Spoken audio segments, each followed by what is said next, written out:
ingon nato pinasahi extraordinary ang iyaha naagian bilang usa ka inahan ni Jesus Christ.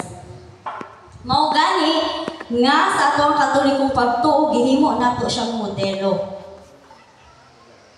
Si Mama Mary ang atong model sa ato ang Catholic faith. Nga naman, tungod sa mga experiences niya sa kinabuhi niya bilang inahan ni Kristo. Okay? So, may ganitag model, ato siyang ginasundog, no? Ginaidolo nato siya, ginasundog nato ang iyahang, kung sa gisundog nato ang iyahang pagka masinundanon sa Ginoo. Bisagwa siya kasabot sa pamaagi sa Ginoo, pero nisunod na gyapon siya. Katumunan pala na ingon siya nga, be that unto me according to your word. That moment, bata pa kayo si Virgin Mary.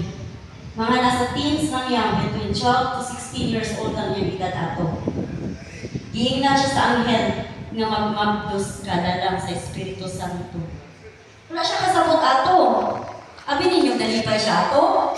Wala, tawhanon na emotion niya ato, nakulpaan siya. Kaya ang batasan sa mga Hudiyo atong panahuna, ikaw dalaga, di kami niyo mabuntis ka, nga walay bana, wag ka gikasal, nabuntis ka, batuon ka nila, hantod ka mamatay. Ngunay kultura sa mga Hudiyo sa una. So katong pag-announce sa iya si Angel Gabriel na magbuntis ka, wala siya kasabot ato, dili ka ni paiyahang, tinuod nga gibati. Yung tinuod nga gibati nagbuol ug nahadlok. Apan bisan pa ano na siya ingon ana nga emotion, still nitubag siya dito sa anghel nga, be done unto me according to your word. Mahitabo ka na ako ang imong giingon.